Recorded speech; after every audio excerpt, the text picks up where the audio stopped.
یہ برصغیر کے ایسے ڈاکو کی کہانی ہے جو پورے ایک ریاست سے ٹکرا گیا تھا۔ اس کا نام شمشیر تھا اور بڑے بڑے سورما اس کا نام سن کر کانپ اٹھتے تھے، لیکن اسی دوران اس سے ایک لڑکی سے محبت ہو گئی اور اسی کے زلفوں کی زنجیر اس کے پاؤں سے پیوند ہو گئی۔ اس کے بعد وہ دوبارہ پلٹ نہ سکا۔ اس کردار پر متعدد موویز بھی بن چکی ہیں، لیکن حقیقی کردار کسی نے اجاگر نہیں کیا۔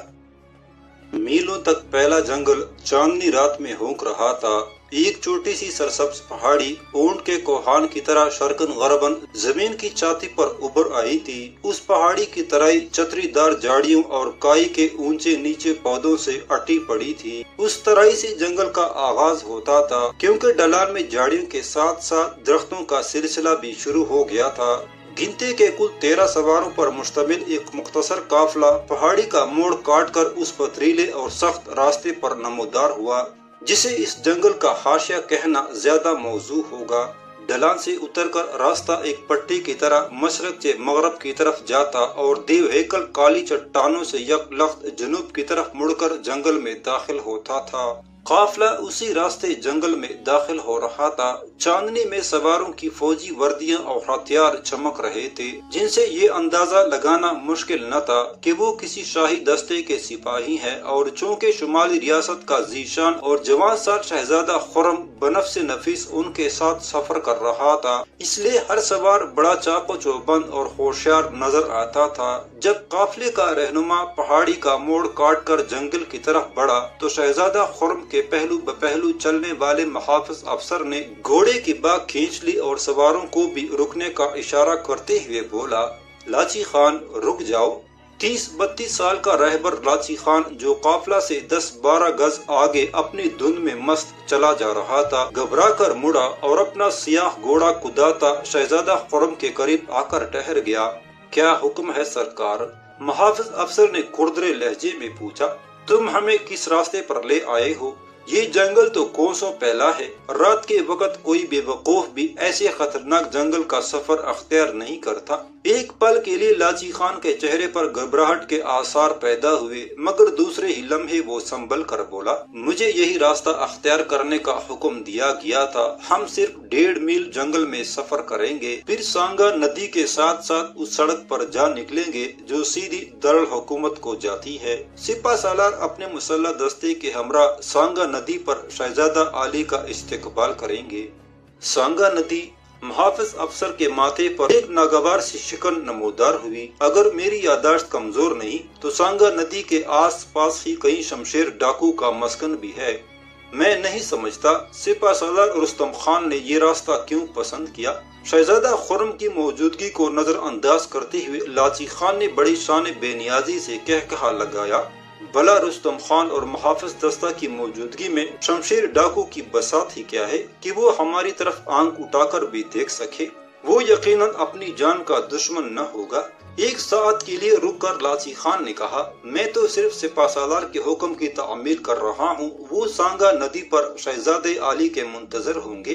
یہ کہہ کر اس نے بے پرواہی سے گھوڑا موڑا اور جواب کا انتظار کیے بغیر اس راستے پر چل پڑا جو کھلے درختوں کے درمیان روشن پٹی کی مانند چمک رہا تھا۔ شہزادے نے محافظ افسر کی طرف دیکھا جس کے چہرے پر اضطراب کے سائے لرزاں تھے، پھر بے پرواہی سے بولا، بہادر، پریشان ہونے کی کون سی بات ہے؟ سپاہی کے لیے جنگل اور میدان یکساں حیثیت رکھتے ہیں، گھوڑا بڑھاؤ۔